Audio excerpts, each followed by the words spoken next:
What's going on, everyone?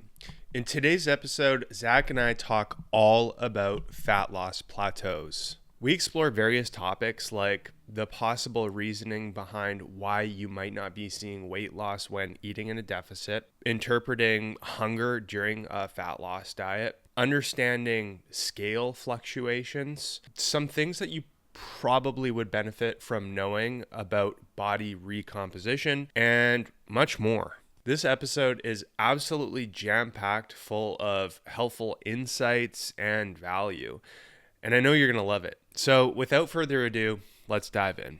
Looking back, when on various fat loss phases, whether that be on a prep, not on a prep, maybe for some strategic purpose revolving around maybe like a marathon prep or something like that, at some point when you were trying to lose body fat, did you ever find yourself plateaued where it felt like you were on a diet, you were eating low calories, but the scale weight just wasn't dropping?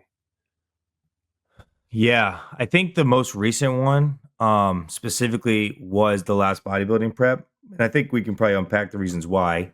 But I think we started that prep November, we'll call it. Even though, we had some pre things, I was doing the marathon training. November to January, I felt like I made zero progress. And I remember us talking about, and the spreadsheet that we were tracking, I made zero progress during that time. Um, so that was the first time I think in my weight loss journey that I had, after I really have committed, obviously the first, in 2022, had made some progress and then basically, didn't follow through with anything. So that made sense. But after that, like I had always continued making progress. The numbers were always going down. And when I wanted them to go up, I had a strategic reason to go up. So that was the first time I was trying to lose weight and it wasn't working. And I had a couple like slip ups, mess ups, some cheat meals and all those other things. But then I would get frustrated when the scale still wouldn't move. And I thought I was doing the right things. And that became very frustrating. Um, I think specifically for that one, we talked about how it's a different game when you get to a certain lean, body fat percentage, and you can't get the easy wins anymore. And I wasn't willing to push uh, as hard as I needed to until I think after that and seeing that realization. Um, yeah, Yeah, I found that for myself too. Like losing body fat at a higher body fat percentage seems to always be at least a little bit more straightforward and easy compared to losing when you're already like at a healthy, the hmm lower end of what someone's healthy body fat percentage set point might be. That's when it gets a little bit more difficult. That's for sure. I've definitely found that for myself. yeah. Did you mentioned that in this specific instance, so in the context of that prep, you mentioned that like there was some slip ups and like some cheat meals and that kind of thing in the mix, but then the frustration largely came from when you felt like you were grinding, doing the right things, and the scale weight hmm wasn't moving the way that you wanted it to. Can you elaborate on that a little bit? Like when you say like you're doing the right things, like do you mean like there were the days where you were dieting hard or like your activity levels were really high and that's where Yeah. the frustration was coming from, was not seeing the scale move down on those days? Yeah, 100%. I think because I feel like I'm pretty active compared to most, I would say, bodybuilders. And even back then at that point, I was still doing a lot of cardio and I'm like running and more like hit style workouts. So I thought I could, had enough activity to overcompensate any, variables. I was also really stressed at work at that time. And I think that was the big thing. I remember there was a day, I can't remember exactly when it was, but you talked to me about the stress I had, and I was just, I don't know what it was, but like one weekend, it's like all the water weight just kind of came off of me. And I felt like great again, like on a Tuesday or something. I saw the weight start dropping, and it was just like me holding on to a lot of stress with it. So yeah, I think that, and I was probably, there was like the cheat meals that I knew about, right? Like Thanksgiving, Christmas, like prepping over the holidays, very difficult. Um, but I wasn't being as meticulous as I needed to be, and so I was probably lying to myself a little bit and thinking everything was good. Um, I was saying, like, I know I used to play racquetball a lot then, and I was like, "Oh, I'm playing racquetball like 2, 3 days a week. How am I not burning anything extra off?" And I think, "Oh, I trained a little bit extra so I can eat a little bit extra."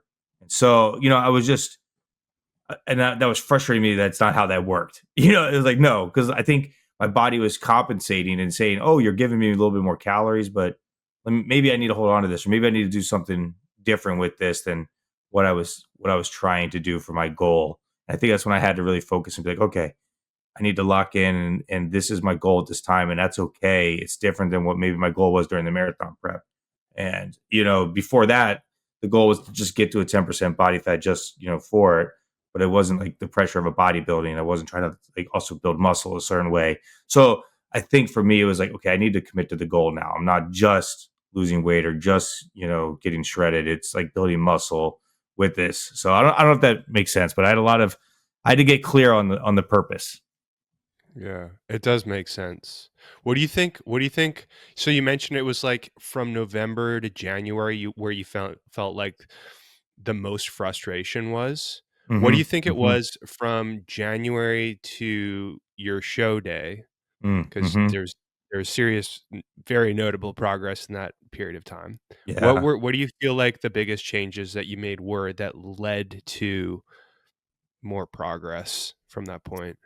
Yeah, I think just being way more detailed, 100% accurate with what I needed to do. And honestly, I think it was the pressure and the crunch of like, "Oh crap, this date is coming and I'm not ready." And so that's like how I am. Like I need that you know, this there's the date. We're past that red line. We need to make up some ground.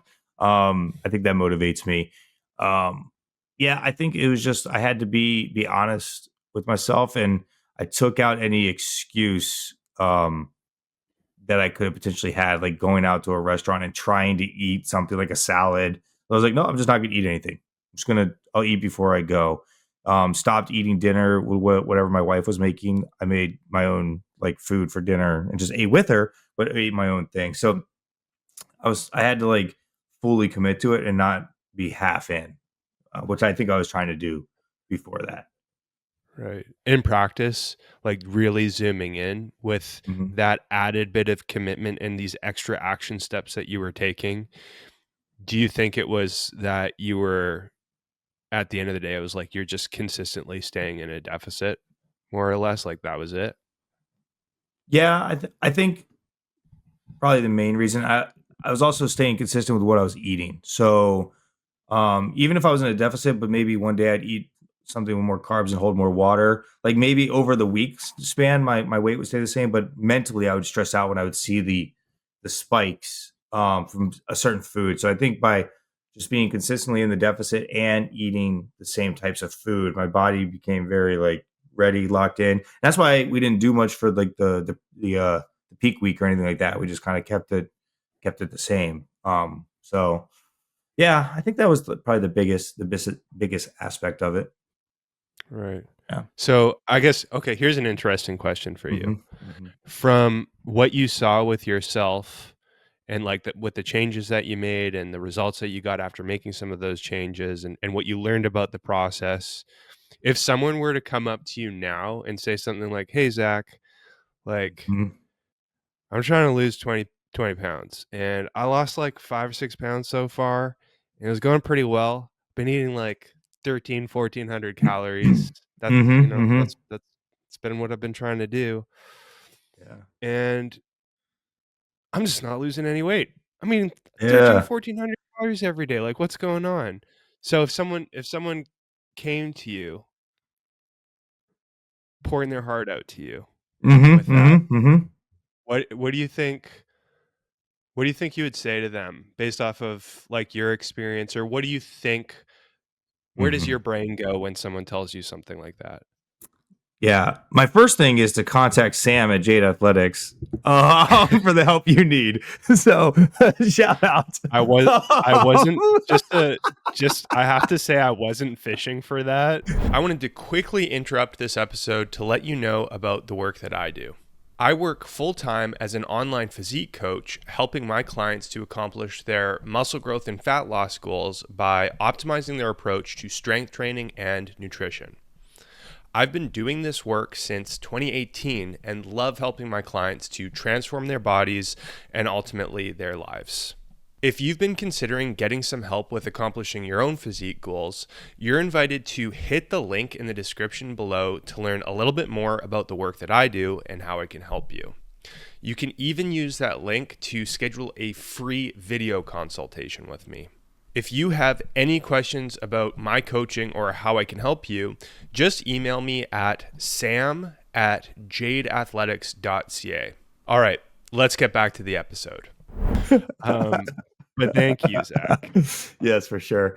Yeah, I think my first instinct is they're not eating 1,300 or 1,400 calories.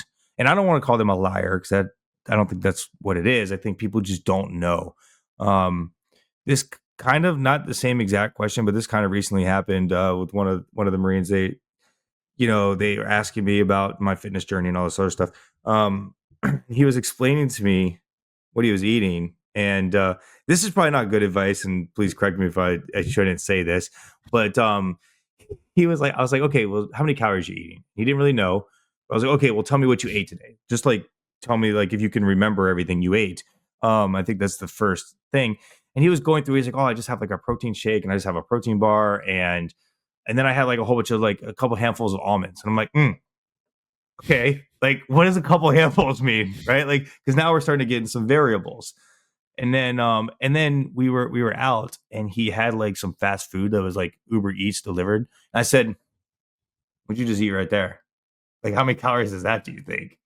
And he's like, well, I'm just like, but this is all I had today. And like, it's like, okay, we're starting to see the picture. And then I asked him a question, and I don't think hunger is necessarily a a factor, but for me, it kind of is. I basically said, "Are you hungry? Like at the end of the day, are you hungry when you wake up? And if you're not, I feel like you could probably eat less. Like, because I know when I start cutting calories, I feel it. Now, maybe you could make the argument if you're cutting 100, 200, a very slow cut, like you maybe won't feel that. But I know when I'm cutting 500 plus calories, like I am hungry. It's not a bad hunger. It's just I can tell it's there. It's like if I hadn't known fitness, that's when I would go and grab the bag of chips and I eat something. But like now it's like I kind of like the hungry feeling because like we've talked about this. Like that hungry feeling means, oh yeah, I'm working it. Like the body is burning that fat right now. That's what that hunger is. So that's the first thing I would ask them. I'm like, are you really like in a deficit? Because if you're not hungry, then I kind of doubt it. I think you're not tracking stuff. And what I've learned is not to tell people to track calories right off the rip because I've learned now through talking to a couple of people, this is very difficult for some people. It's very overwhelming. It scares them. It's like intimidating. So what I've started doing is just telling people to log what they eat. Don't even write down how many calories. Just tell me what you ate. Apple, banana, oatmeal. Like just list it. And then as we get used to listening, we can see it. And then we can start saying, okay, that apple is how many calories? Okay, now we don't need to worry about anything else, just that one. And then like slowly add to it, habit stacking, kind of what we talked about. Um, so that's the first big one. And then the second one, we don't have to go into super detail about it. Maybe we'll get to it, but it's like, what are they doing? Like kind of like their training, like their goal right now. Cause this is, specifically for my example, I'm getting this a lot with like endurance, athletes asking about weight and running and how to lose weight with that. But what are your thoughts on the first point? Am I totally off by saying like you should be hungry? Is that like Sam approved, or is that like what are you talking about, Zach? I think no, I think you're right on that, and that for most people there probably should be a somewhat of a different feeling when you're at maintenance or eating a bit of a surplus being in a deficit.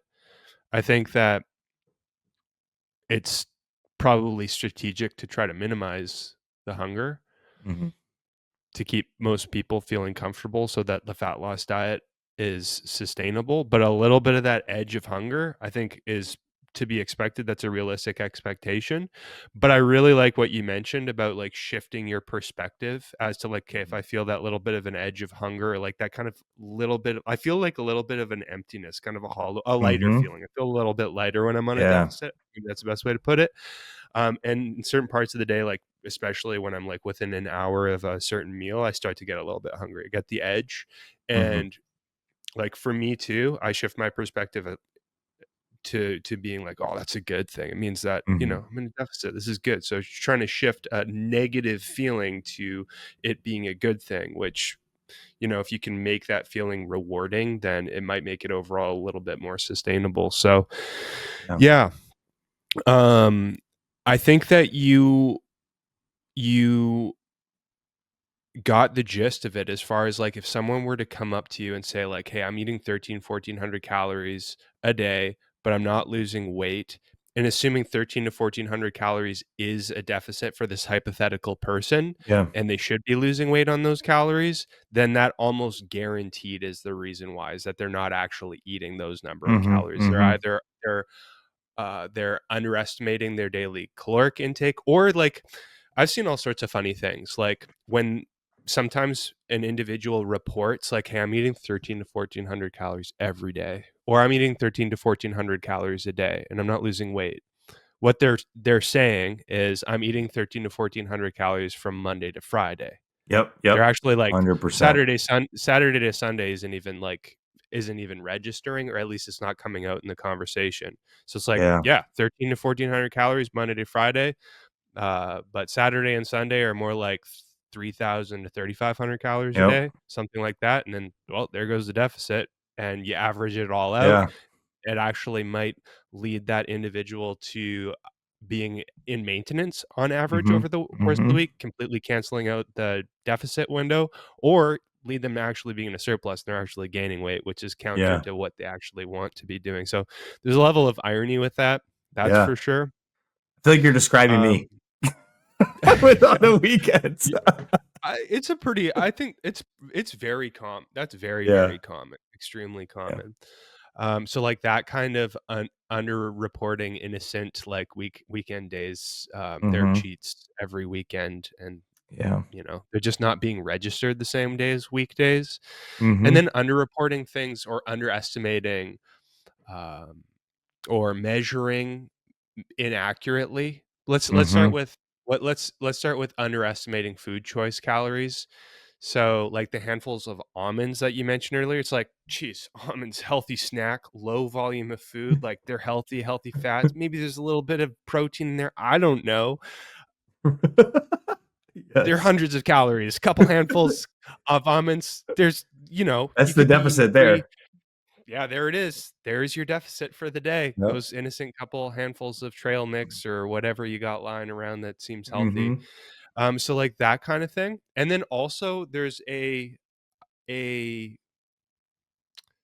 bit of dissonance with people's understanding of calories versus food volume. So sometimes people Mhm. will eat like 3 meals a day, relatively small volumes of food, but very calorie dense foods, where it's Mhm. like they feel like they should be losing weight because there's not a lot of volume of food there. Like maybe they're eating like a wrap they bought at Starbucks. It's not big, or Mhm. from like a fast food place, or like, it's something they ordered. It's like not big, but it's very calorie dense. So there's this Yeah. dissociation between understanding that small volumes of food can actually contain lots of calories, even though there's not that much there. So then people are like, what the heck is going on? I'm gaining body fat, or I'm not gaining weight, even though I'm not eating very much. And you can still, and to your point earlier, where you can use hunger as a signal, as a like positive signal that like, yeah, I'm in a deficit. You can still experience hunger when you're True. when you're in a surplus. So think about this. Here's an interesting Good point. example. Yeah. Imagine you had 3 meals a day. This is going to sound really weird. Each of those meals is 6 tablespoons. No, let's do 10 Gosh. tablespoons of olive oil each. So that's going to be 1,300 calories on average. If 130 calories Yeah. is 1 tablespoon, you're having 10 each. So, um, 1,300 calories per meal. It's like 3,900 calories in the day. It's going to be a surplus for most people. You're going to gain weight. Most people are Yeah, going to gain yeah, weight. And all yeah, you're doing is drinking olive oil. You're probably still going to be hungry at some point because it's just such a low volume of food. And plus, it's just going to mhm, be weird. You're not going to be fully satisfied from those meals. yeah, No protein in it. But you can yeah. still feel hungry when you're in a surplus. So maybe that's important to note too, Yeah, is that is a great still be point. gaining weight.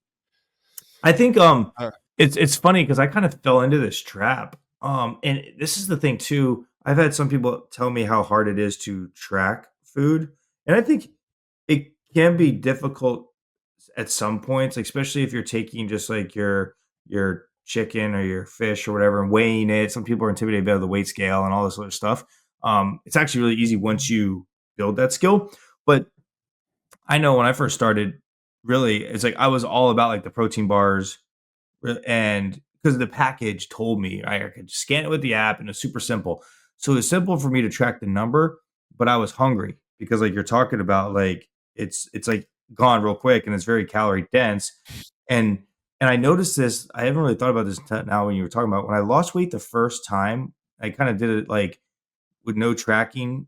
I think I told myself I was eating like 1,200 ish calories a day was what I was estimating. It was probably more like 1,800 if I'm like now that I know what I know. Um, but I wasn't trying to get big. And I remember looking at pictures now and I look back and I got down to like 165 and like someone even saw a picture of me and they're like, "You're so small." You know what I mean? And I was like, I think that's a compliment, right? Like, but you know, and once I started saying, okay, I need to eat more protein because my goals were changing, then I was like, okay, I don't know how to do this. And so I defaulted to like protein shakes and protein bars. And then I realized this is I'm way more hungry. And now I've just recently learned like, okay, yeah, if I eat a whole bunch of like shrimp, chicken, tilapia, even like some steak and stuff like that, I can't eat very much of that. Like you're full, and then a lot of times on those meals you're adding in veg and stuff, like, and so I think I can see now in the past like the journey that I had to go on. It was an educational journey. You know what I mean? Um, and also I think the journey was adapting as my goals were changing, right? So the first goal was just lose body fat. Okay, that's pretty easy. Like I don't say easy. It is very difficult, but I wasn't also trying to recomp. I wasn't really trying to build a ton of muscle. And then it was like, okay, I want to get to a certain lean body fat percentage while also like gaining weight back, muscle. And then it was like I need to get like marathon. So it's like, how do you then apply these diet things and these and get over these plateaus when the goal is kind of changing as well? I think it was something interesting. And I kind of came to the realization I should have listened to you from the beginning because I think you told me this, like Whole Foods. Get a weight scale. So yeah, that's the yeah, big that's thing. it. That's interesting though. That is one of my observations too, is Mhm. um, measuring. Like we can think we're eating a certain number of calories because we're like eyeballing it, or because we're like the package says this food is X number of calories, but really it's saying this serving of this food is this number of calories. Mhm, mhm. So we're just measuring inaccurately, can Yeah. often lead people to eating more calories than they think they are, versus having something like a food scale, which I think is, like you noted, it's very simple, easy to use, takes 2 Mhm. seconds. Some people really struggle with it, but Yeah. I get it. I get the struggle, but I think also it is easier than many people might think. Mhm, But mhm. inaccurate measuring can be cause for some potential discrepancies with the Yeah. calories actually eaten versus what's thought to be taken in. So I Mhm, think that's mhm. really good. That's definitely really good insight. Yeah. But the other thing that you mentioned that it's relatable to me too is when we're talking about something like a contest prep where the goal is fat loss. We have an idea of like we need to lose X amount of weight, and all of a sudden Mhm. there's this added pressure of I have to lose weight. It does seem to make the process a little bit more difficult in some sense because that challenge is there. It's almost like, even Mm. just hearing you kind of bring that up, like I kind of feel myself tense up, like, oh yeah, I'm in a prep right now. Like I feel that pressure. But that's interesting. I think like that's worth noting. It made me Yeah. think of something. This is a little bit of a digression, but I've had dreams before Okay. where like I go on stage, it's competition day, and I'm like 30 or 40 pounds heavier than I should be. Like just go on stage, totally embarrass myself. They're nightmares.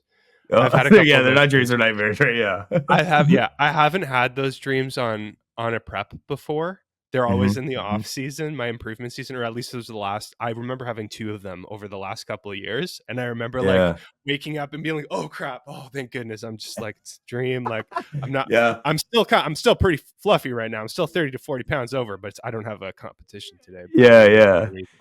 That's But interesting. Do you think it's the body telling you, like, "Okay, Sam, it's time. Like, it's time to start the prep." You know what I mean? Like, maybe it's like saying, "Okay," maybe. it's a subconsciously, it's like telling you and Yeah, you're worried about it, you know? Dreams are crazy. maybe. So, tells you what you really think, I think. But, one of the things I also think, I ask people is how often they're weighing themselves. One of the trends I've seen is they're only weighing themselves once a week. Um, and I tell them all the time, every day, no matter what, same time in the morning. And people will do the whole thing. I'll weigh myself after a really good workout or a run, so I'm lighter than I need to be. I'm like that you're like the data's skewed now, you know. But I do like how we do it, where it's the weekly average. But you still need to do it every day because I think it can give you insight on it's okay to fluctuate every day. It's okay, like, because it's not always going to be the same on Monday morning, every Monday, but over the week, it will average out. And that also helps account for, we'll call them high days, not cheat days, but it helps account for those days on the weekend or whatever day your high day is scheduled for. So you don't get beat up on yourself mentally as well. I think is one of the biggest things I've noticed everyday Yeah, weighing.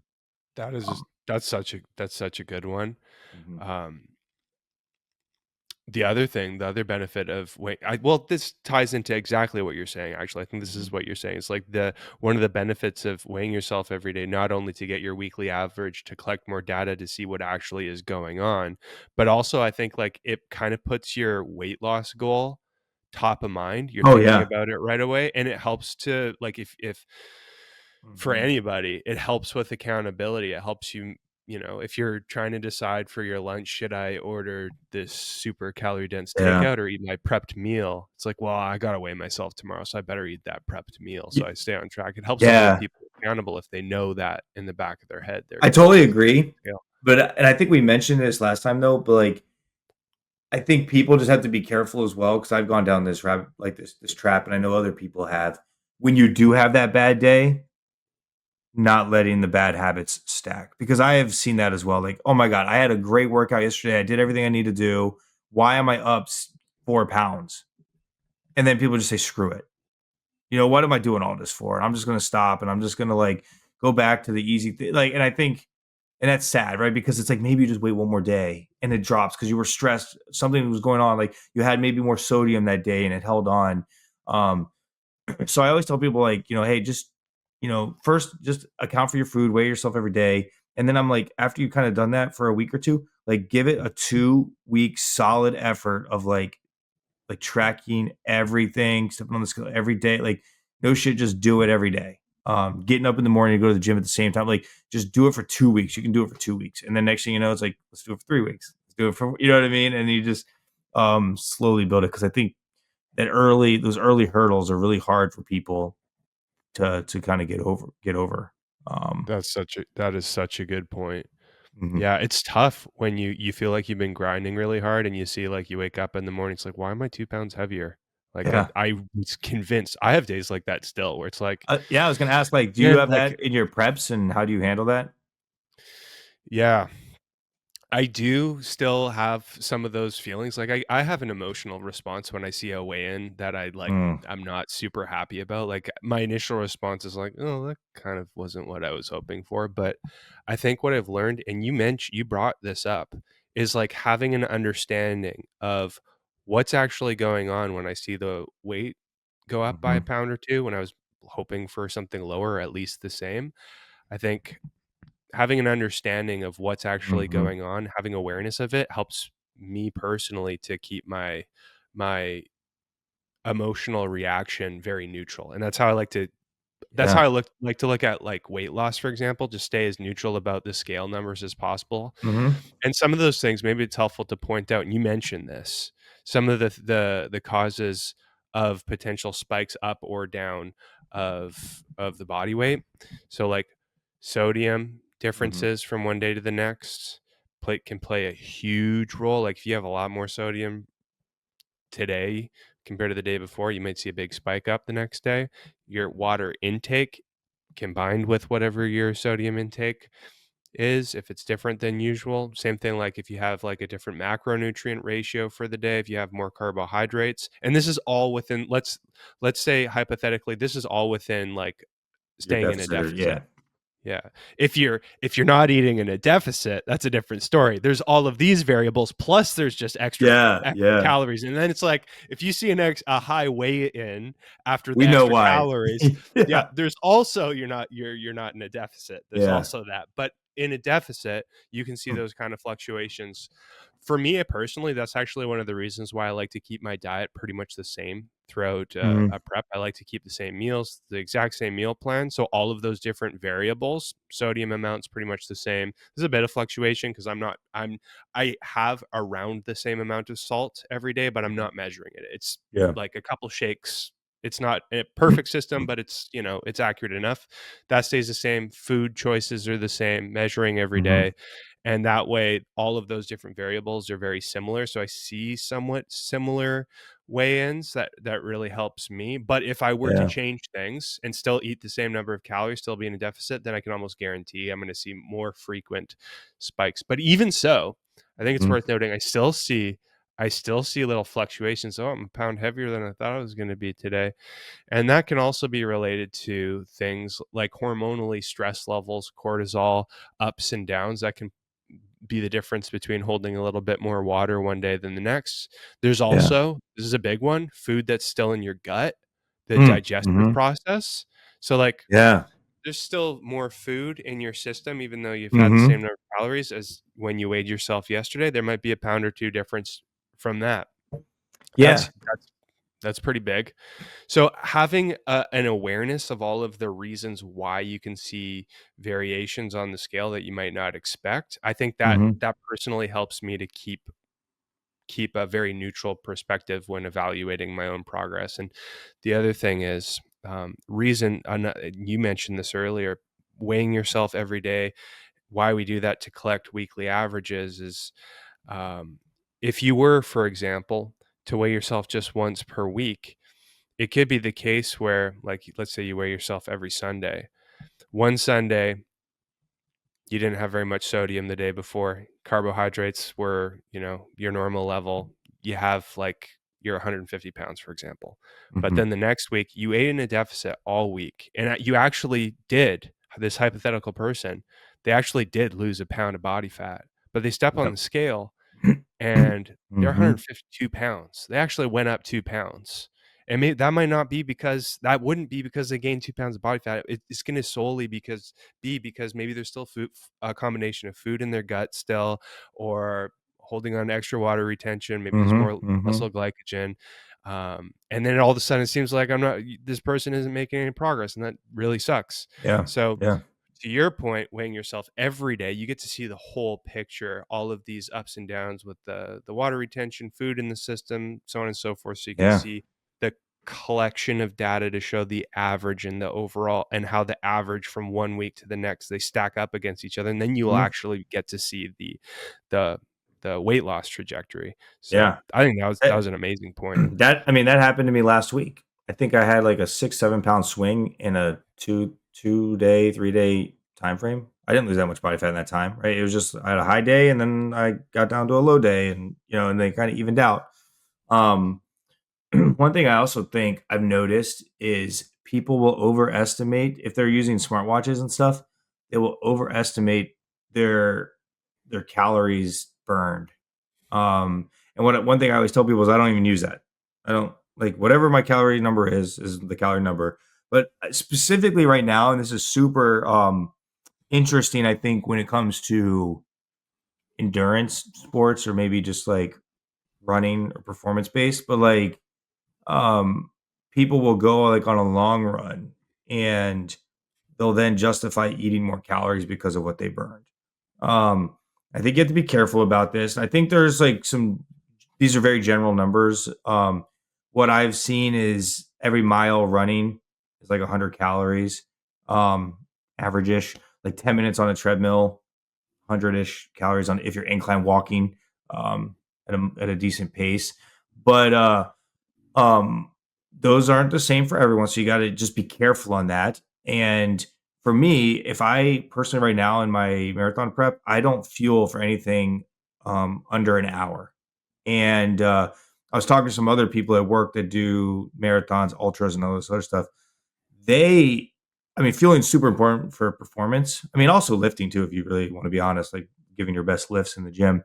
But some people will eat more calories and like put that in their plan for the day. Like if they're going on like a 10-mile run, they'll say, okay, I'm going to eat an extra 500 calories to fuel that. So maybe my baseline is 2000, today is 2500, right? For me, because I'm doing this weird thing that doesn't exist, I think I'm going to have to call it something new because it's not even hybrid. I don't know what it is, where I'm trying to like be bodybuilding and marathon.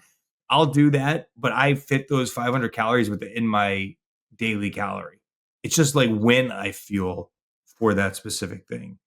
So I'll make sure I'll fuel specifically before it or after for some protein to help recovery. But I don't add on extra calories. If I am, that's going to be my high day. So like in the Yeah. big picture, it's for the whole week. But I know a lot of endurance athletes, they will actually gain weight. And this happened to me last year. I actually gained 8 pounds during my marathon prep because I wasn't actively tracking and I was just fueling performance. Now I'm like trying to figure this delegate balance out. But I think that's one thing. Like some people will be like, "Oh, I burned 10,000 calories, or I burned 5,000 calories running all these miles, so I can eat more." And I'm like, well, maybe that's why you're also not losing weight. And that's okay if your goal is to not lose weight. But then, like, if your goal is to lose weight and you want to run, which is a very difficult task, right? Like, then you have to be very strategic and smart with it as well. So the big picture of that is for like the average person that's watching this is like, if you have a smartwatch and it's telling you burned whatever because you went to the gym for an hour and you burned 1,000 calories, you probably didn't burn 1,000 calories. So take it with a grain of salt. And I don't even use those numbers. Yeah, such a good point. I think people kind of shoot themselves in the foot by doing just that. It's interesting, and you made a good point as well too. It's like you can kind of roughly estimate. I've actually looked this up Mhm. with different sources, like how many, because I have like I'll give myself a step count goal, like 8 to Wait, 9,000 how steps many? per day. How So many? 8 to 9, Just kidding. 8 to Okay. 9,000. Did I say 8 to 9 steps per Yeah, day? not 18,000, right? 8,000. I'm just kidding. Not hardcore enough. But, like, I'll look up, like, how many calories estimated would a person burn over Mm, 1,000 steps, and it'll give an estimate, like 40 to 60, 40 to 80, but, like, there's a mhm, a window, and even that, you have to take that with a grain of salt. It depends on how big the person is. Right? mhm, So, like, mhm. you imagine, like, a 300-pound individual with a ton of muscle or a ton of body fat, just a larger human being is probably gonna burn more calories when they're moving around. There's just more to move. Yeah. If they have more tissue, that means that there's, like, more metabolic activity going on.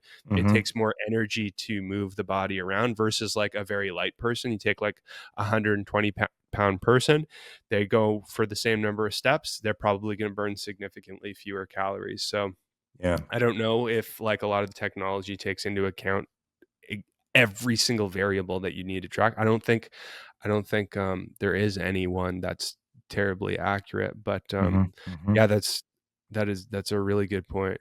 Question for Yeah. you is, this is actually something I'm curious about. I don't know a lot about this. I'm very much not an expert on long distance running, long distance cardio based performance activities.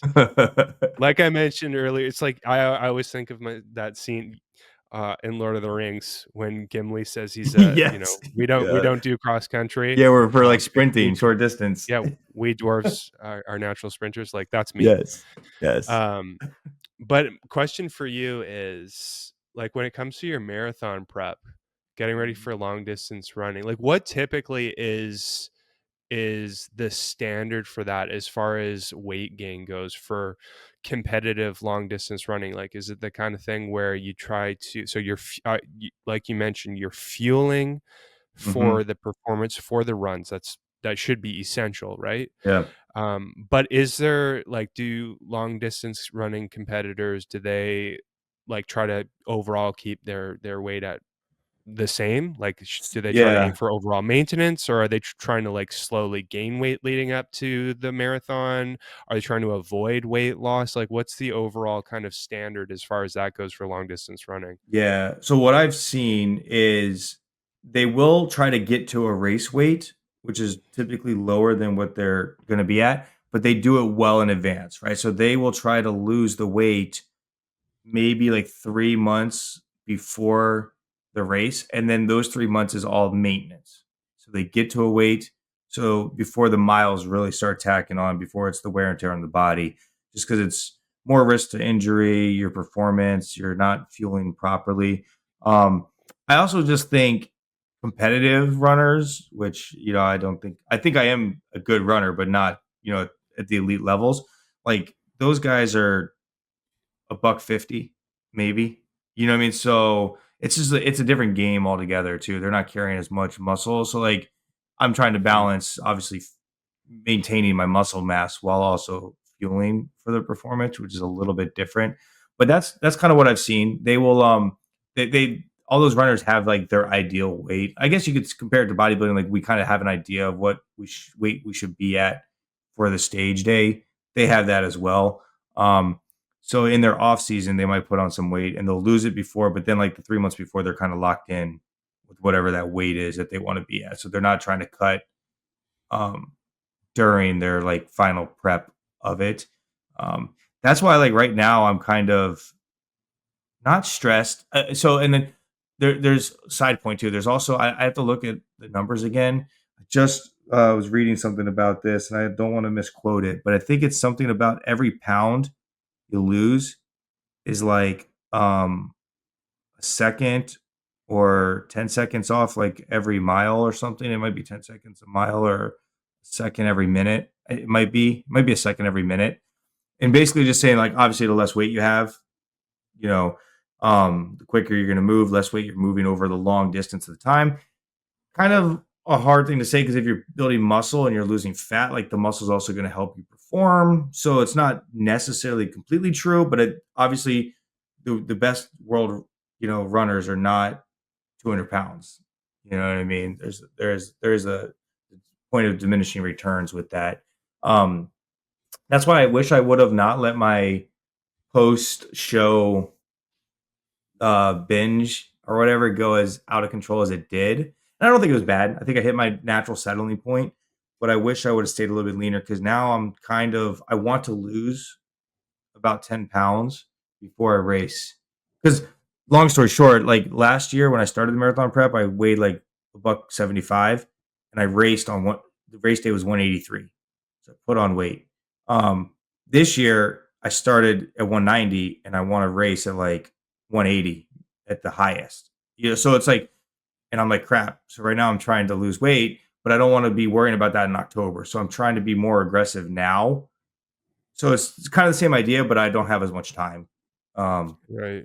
to do Well, it that. makes sense. It makes sense. You lose the weight before you get too close to the competition so that you're not feeling as beat up from the deficit. You can kind of recharge a little bit. You'll still be training hard, but you won't Mhm, feel the effects of being as in the deficit as close to the competition. So that makes a lot of logical sense to me. mhm, mhm. Do you There's a feel whole like like, oh, go ahead. well, I was just gonna ask, so it's okay, so it's August 20th. The Mhm. competition's October, end of Yeah, October? yep, October 26th. So 2 months or so? 2 months Yeah, and a bit? yeah, 2 months and a bit? yeah. Got it. Is that okay, I gotcha. How are you feeling? Like, are you like, what's cap I'm curious, like, Yeah.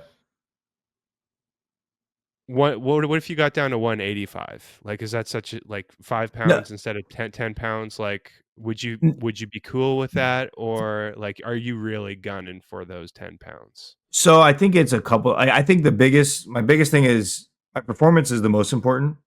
So if my run times are where I want them to be, that's the most important thing. Um, I'm just I'm hypothesizing that my run times will get better the later I am. Right now, Right. I don't necessarily like where I'm at in my program. I think I'm okay. I just haven't really pushed myself to a limit yet, so I don't really know what I'm capable of yet. I think I'm being a little bit more strategic, Right. smart about not overdoing it too early like I did last year. I haven't had any, knock on wood, I haven't had anything even flare up. Whereas last year I'd already had like a knee issue, an Achilles issue, and all these other things. So, but I was running a lot harder. So we'll see. I think I can still turn it on when needed. Um, so I don't think that's as important, but I also do think deep down, I haven't really vocally said this. I am not stressed. I'm also trying to set myself up for after the marathon for the show, right? Because like I think I loved the marathon, like it was awesome, and I'm super excited for this one because it's going to be even more awesome because it's like the 250th anniversary. It's going to be DC. It's going to be, but like I got that itch for the bodybuilding show, right? So it's like, and Yeah. I know that is on my mind afterwards, and I don't want it to have. I'm going to have shorter amount of time than we did last year, and I have to get even leaner than I did last year. And so I'm thinking if I can start making some more progress now, early, without having to stress in October, then I kind of get October off for like dieting, and then I can like hit it hard in November. So it's kind of like I'm kind of putting the cart ahead of the horse, but I know that's in the back of Right. my mind. Um, Right. So you're thinking like, hey, like I want to get as close to 180 as I can now within the next like month and a half or so, so I don't have to stress as much about losing weight in October. Give myself a little bit of at least a diet break for yes. like you'll still be training hard because that's the thing. Yeah. Like you're still going to be training really hard for October, and then you can think about like the prep diet itself. So that makes sense. I Yeah. definitely get that.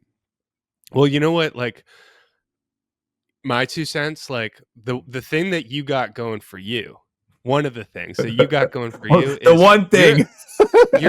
your mind over you're definitely a mind over matter person anyway, so, like, Mhm. that statistic about and I get it, it's like the people that on average are the best long distance runners in the world, they're like you mentioned, like, what the average is gonna be 150 pounds or less, something Mhm. like that, like, Yeah. they're very, very lean, don't carry a ton of body fat. So lighter people tend to have like get the better numbers with long distance running. But my 2 cents is like, let's say like worst case scenario, you get down to like 185 instead of Mhm. 180, like 5 pound difference, like the statistic says like that'll shave Yeah. off a couple seconds from your uh time each mile or whatever that is. I bet you like your mind over matter skill, your Yeah. mind over Those matter extra 20 gift, seconds, I'll just the sprint grit. those at the end. Yeah, you're Yeah. like, "All right, gotta make up for it. Here we go. Boost of speed. Here we Yes, go." yes, yes. But, Oh, that is funny. yeah. Yeah. No, it's good. Yeah, It's I definitely get it though. this is a definitely interesting journey with fueling for performance while still trying to maintain as much muscle and leanness and everything else. So it's a good challenge.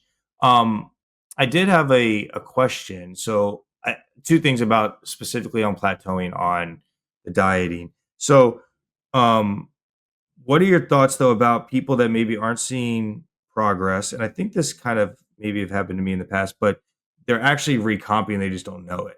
Right. So when someone says, oh, the scale is not going down, maybe they're building muscle, they're losing fat. And this is why I think photos are important. And that's like a next level thing. People don't take enough photos to see their differences. So they start to really beat up on themselves. But it's like, hey man, like you're feeling stronger, you're performing great, and like you're actually probably building more muscle. What are your thoughts on that? Really, really good question.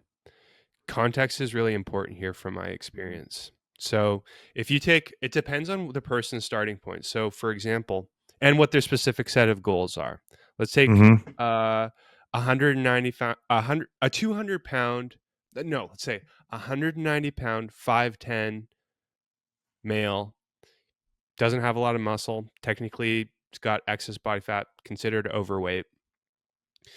Um, if that individual were to start training well, eating at maintenance, and they were building muscle and losing body fat at the same time, scale weight staying the same, and they are looking better and better and better. So that Mhm. is an instant that is successful recomp. That's amazing. That's also like at that weight, for like that height of an individual. This is a hypothetical situation. It's not like Mhm. this for everyone. That might be an amazing thing. In fact, that might like be the best thing.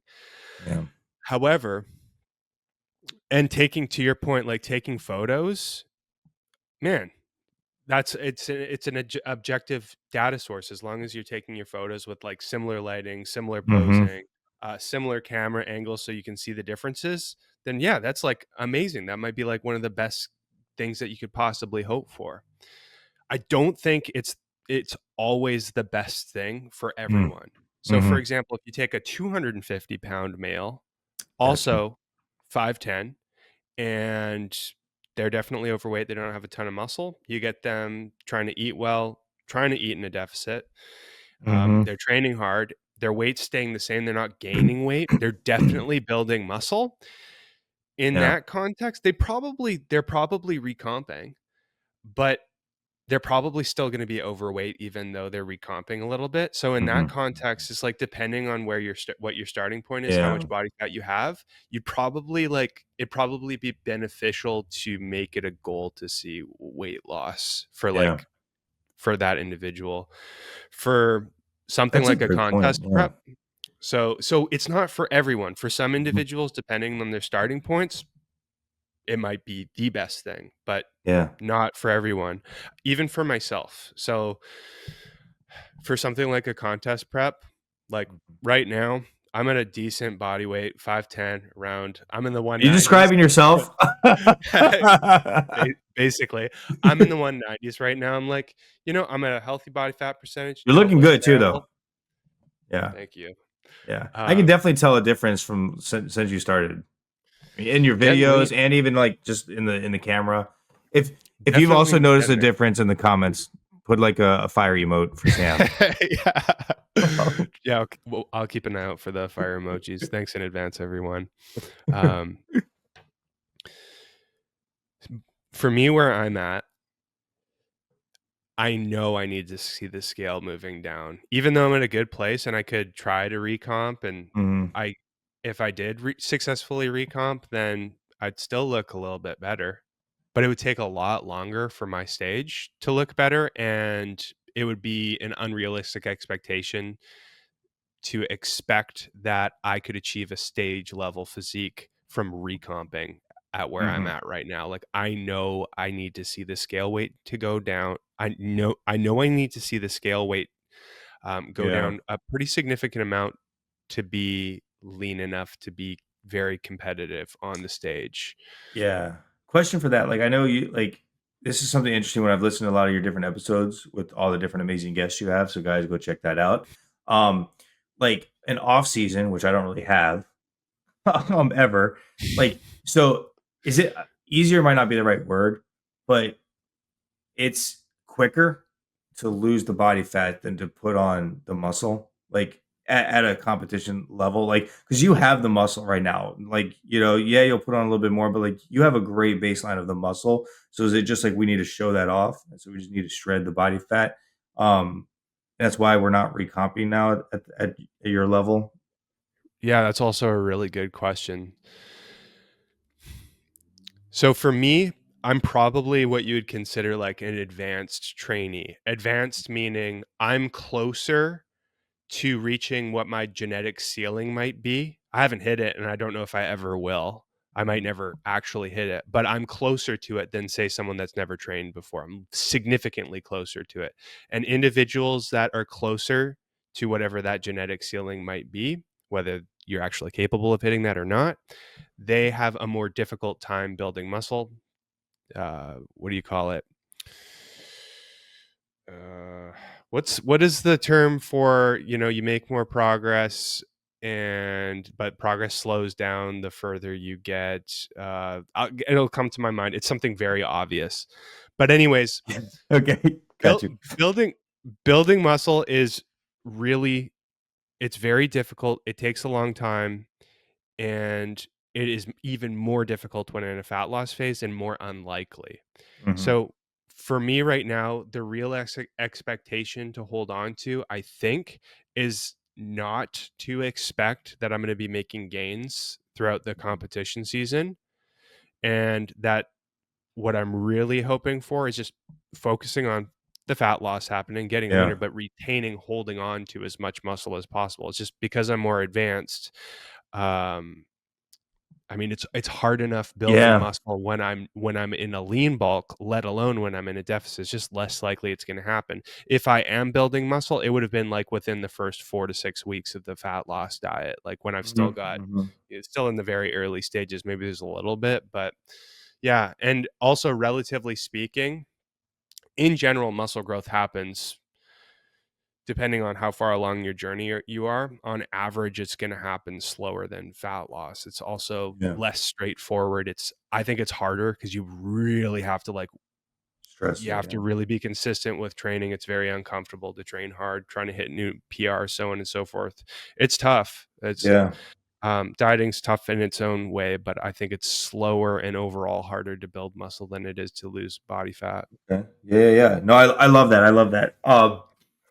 Also, one of the things I think when you mention like trying to hold on as much as muscle as possible, I think obviously like with the bodybuilding and lifting, like stressing the muscles, showing the body that we need to retain this.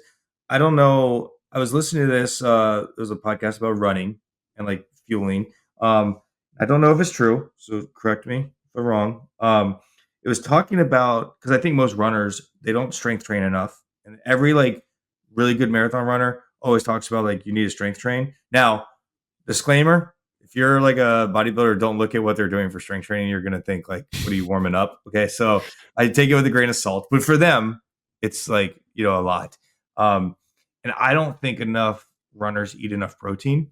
They don't understand like the recovery aspect of it and how it really helps. But like the way I understand it is like when your body burns fuel, like it'll burn like glycogen and all this other stuff first. But what I understand is it's easier for the body to burn like muscle than like fat. And so, but you have to tell the body like we're using this muscle. So don't burn it all up. Don't eat the muscle, eat the fat. I don't know if that's a great way of explaining it, but for a layman's terms, like and the way we tell the body is like we're using our muscle. Even though like for specifically for some of my running friends, like, hey, go push in the gym so that your body like so you feel like you're also getting stronger and leaner. Cause like a lot of them will ask me like, because they're quick. They have great times running, but they don't have the physique. You know what I mean? And it's like, yeah, because I'm also training hard in the gym. I'm also eating enough protein. I'm not just eating a ton of carbs to fuel my runs. I'm doing both. Does any of that check out, or is that craziness? No, I think you're on to something here. Okay. I've Okay. heard Good. that I don't know how accurate this is, but the last time I was looking into or learning more about like what was going on with like the Ozempic world and how like what the statistics Mm-hmm. were looking like with people that were doing that and how it's impacting the world with widespread weight loss. Mm-hmm. Some of what I was seeing was people on Ozempic were accomplishing significant amounts of weight loss, but a big chunk of the weight loss that they were experiencing wasn't just body fat, it was also muscle. Oh. But when you zoomed in and you took a look at like why is it that they were losing so much muscle? There's probably reasons. I don't know if they isolated exactly what they were eating when they were on Ozempic, Mm-hmm. but it's likely a combination of two main reasons. This is my suspicion, and they probably do have data to show this. Yeah. But first reason being, a lot of people that they were probably collecting data from weren't doing the strength training to lose weight. It was purely Ozempic and eating less calories because there's no appetite. Mm-hmm. In that circumstance, with no strength training, there's no reason for the muscle to hang around. So if the Yeah. body's looking for an energy source, I think to your point, muscle's very metabolically demanding. So if energy is in high demand and you're not taking in a lot of energy, then the body might favor taking energy from something that, doesn't technically need to be there, but it's very taxing to hold on to. Mm-hmm. This is all in layman's terms, not in I love science it. terms. I love it. Um, I understand it. so so when we're eating in a deficit, but we're not giving the muscle a reason to stay around by doing something like strength training, what does it do? It provides stimulus for muscle growth or muscle tension or Mhm. muscle retention from exposing the muscles to mechanical tension. If you've got the strength training in the picture when you're in a deficit, then the body says, well, hey, like I'm gonna leave the muscle where it is because we need the muscle. We're doing the strength Mhm. training. It's got to be there. We're going to take the energy from somewhere else, which is the fat store. So I think in this Yeah. context of like people that are taking Ozempic, one of the reasons why they're losing a lot of muscle along with the fat loss, a significant amount of muscle. I think Mhm. the majority is still body fat, but it's a big notable chunk of muscle as well. Yeah. Main reason is because they're not strength training. There's no reason for the body to hold on to all of that energy in the form of muscle. So it just gets rid of it. The other reason too is I think like people on Ozempic, for example, a lot of them, they're losing weight. They end up on a deficit because their appetite is down. They're not necessarily focused on like good macro breakdowns or like food choices. So oftentimes the lowered calories is coming from like not the healthiest food choices. They're eating like the tasty foods, maybe like lots of Yeah. carbohydrates, lots of fats, lower protein diets. So protein is great for muscle saving.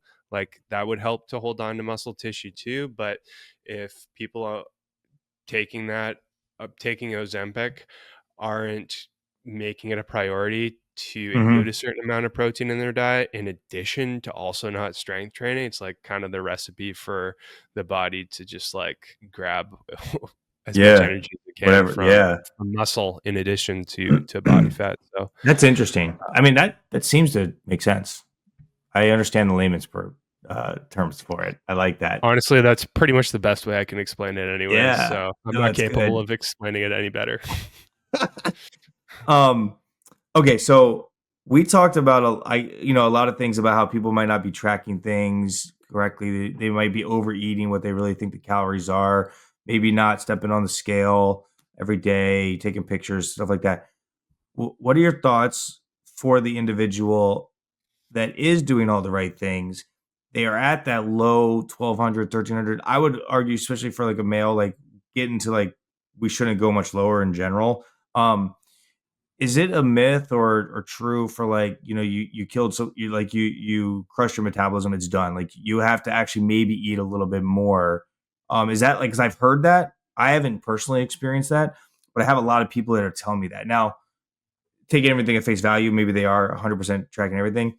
Is that a thing? Can you overtrain or can you underfuel where your body is just going to be like, I don't care what you do, I'm going to hold on to everything because I don't know when I'm getting the next like calorie. This is like the broken metabolism myth, right? Yeah, yeah. Which I mean, science is science, and like calories in, calories out. You can't beat it, but it's like such a common thing. I don't know if there's some truth to it, or we misconstruing some certain things. Man, another great question. Um, so there's no s- there for to my understanding, there is actually no such thing as a broken metabolism. Mhm, However, there is some truth in where that comes from. There is something called metabolic adaptation. mhm, It occurs for probably for most people to some extent, but to varying degrees depending on the person. So different people are affected by it in differing amounts. So what it means is if a hypothetical person is on a diet, maybe the first part of the diet they're on a deficit of 1800 calories, it's working really well for them. They lose 10 pounds initially, and then all of a sudden they haven't changed anything. Their energy, their activity levels throughout the day are the same. Their training levels are the same. Their calories, they've been consistent. They're not having cheat days. They're not having like big extra meals or binges or anything like that. They're not trying to sneak in mhm. extra calories. Same, what did I say? 1800 calories. Yep. Um, it's all the same, but after 10 pounds lost, like nothing's happening. Scale stops moving. Maybe it's slowed down, like for like the eighth, ninth, and 10th pound of weight loss. It took a little bit longer to Mhm. lose that weight. And then eventually it just stopped moving. The reason that happens is I believe it's called metabolic adaptation. Mhm. And I don't know if they 100% know the mechanisms as to why this happens. Like they don't know exactly why, but I think it's heavily understood that a person's NEAT slows down Mhm. non-exercise activity Yeah. thermogenesis. So when we get leaner, and this is where it depends on the person, when we get leaner, oftentimes as it's kind of like an energy saving evolutionary trait. Maybe this is Mhm. just theory that when we get our body fat percentage gets lower, we have less stored energy. The body subconsciously slows down a little bit. So maybe I'm not Mhm. fidgeting as much throughout the day. I'm talk slower. Like I'm kind of like Mhm. this. I'm kind of just seem a little bit, I'm slouching over when I'm sitting, like those kind of subconscious things. I don't mean like going less walks throughout the day, because that's intentional Yeah. movement. You can still force yourself to do that. But the unintentional stuff, Mm. that adds up throughout the day, and that could be one of the main reasons why, or the main mechanisms of metabolic adaptation. So instead of the 1800 calories being a deficit, maybe that ends up becoming maintenance. Overall, Mm. your overall Mhm. energy Mhm. expenditure actually goes down because you're not moving as much subconsciously. That Yeah. could be part of the reason. It could also be because the thermic effect of food goes down. Like if you're eating 1800 calories, it adds up, but like you're burning less calories as the if your meal sizes are getting smaller, if the volume Mhm. of food you're eating is getting smaller, you burn less calories as the food goes through your system. That might be part of it. I guess that's a Yeah. bad. Maybe that isn't applicable in this case because I kind of painted the picture that everything is the same, the diet's the same, so maybe that wouldn't count. Maybe the biggest the most notable, the most likely reason why weight loss stalls is probably something to do with a decrease of NEAT, non-exercise activity Do thermogenesis. you But there could be more Yeah. to that that I'm not Yeah, I aware mean of. But that's kind of what I've seen and heard. Do you think for I don't know if you've experienced any clients like that, but do you think it would be is it maybe a remedy to that would be like, hey, we're gonna have a couple like a week or two of some we're gonna plus up the calories a little bit, or maybe we're gonna just have less demand. Like you're gonna take like the training. At least for me, like and people I know, these are like people that are training really hard. They're because if they are truly tracking everything, they are dedicated to the program. They're eating exactly the amount of calories. They're training hard, and they'll think sometimes I'll just do extra stuff to try to burn it off. And to your point, they're probably like lethargic when they're not doing anything else. They're just sitting around. So like it might be like, hey, take a rest day, an extra rest day, and then you'll actually feel like you have more energy. Or is it a little bit say we're actually going to eat 200 more calories today, or maybe a combination? yeah, I think it depends. It depends on Hmm. the person's personality, what their activity level already is. So if the person's Yeah. activity level is already super high and they're already like getting pretty run down, pretty fatigued from it, then it might not be the best idea to just add more of that. It might increase their energy expenditure more, but overall it might actually just flat out be easier to just lower the calories a little bit, Hmm. something like that. Um, Taking a rest day. I think the like a rest day or something like that in a vacuum, what that could do is it could lead to a drop of cortisol, which Mm. might be enough. Like if the person's doing a ton of activity and they're kind of stressed about the diet, it's affecting sleep and that sort of thing, then if it drops down cortisol a bit, they might see a new low the next day or within the following several days because water retention goes down. It might Yeah. not Yeah. be because it changes the metabolism very much, but I suspect it'd be more related to like a water change, but that could still be a strategic thing to include, Yeah. like something that is definitely worth including. And it might stall metabolic adaptation a little bit. Like I don't know exactly how much of an overall effect that would be to include regular rest days or Hmm. like high Hmm. days in the mix of a diet. Like Yeah. that might stall metabolic adaptation a little bit too, having high days in the midst of low days, deficit days. Yeah. But that might pay. Those are all variables that could be taken. It probably should be taken into account. And stalling metabolic adaptation and like keeping the weight loss progress going whilst keeping your overall calories as high as possible. I should also mention one of the reasons I said that maybe the main reason metabolic adaptation occurs is because of a difference in NEAT. But now that I'm thinking about it, I think that just once you become a smaller person, you just have Mhm. less mass. You go, let's say you Yeah, go from less being 200 pounds to 180 pounds. Like there's just less less metabolically stuff. active stuff on your frame. Yeah, Yeah. So that's probably one that should be mentioned too. You're just a smaller person. You take a 180 person, they have a higher metabolism person than like a 120-pound female, for yeah, example. yeah, Just they're just a yeah, smaller person. So yeah. that would be a big variable as well too. Probably shouldn't skip that. No, no, I love it. I love it. I think no, I appreciate it too because I think like you kind of started the questions. There's a lot of people that come and ask me questions. I'm sure a lot of the viewers kind of have these types of questions. I think there are a lot of easy wins, and again, I say not easy, simple, not easy. I think that's the way I like to say it. Like that people can do to maybe track more efficiently, try to avoid hitting those plateaus, not getting stuck at losing weight. But also, I think we talked about some specific things for advanced lifters in their programs, like you with your prep right now. And if someone is crazy enough to do marathons and bodybuilding, I don't Pretty know much at what the the same time. population is. That's how you do it. Yeah. So It's yeah, I next think it was level great. hybrid. Yes, Next level exactly. hybrid. I'm gonna have to create a Yep. new term for it. Yep. So Next yeah, next level hybrid sounds cool. That's I actually like a it. cool name. Yeah, Next we're level gonna like hybrid. hashtag that or trademark that. Yeah. Yeah, I think so. But yeah, no, I think that was Awesome. a great summary. Yeah. Yeah. If for anyone that is watching, let us know. We want to know what you think. Drop a comment below. It helps us out a lot. Also, if you throw the video a like as well. Thank you so much for watching. I'm gonna hyperlink or I'm gonna link in another video, our last one, which was what was it? What was our last one? It was about like How to get over past bad yeah, training sessions. overcoming bad training sessions. Yes. Yeah. So it's gonna pop up somewhere. Make sure to watch that. It's a good one. And yeah, thanks for the Zach. Yeah, thank you.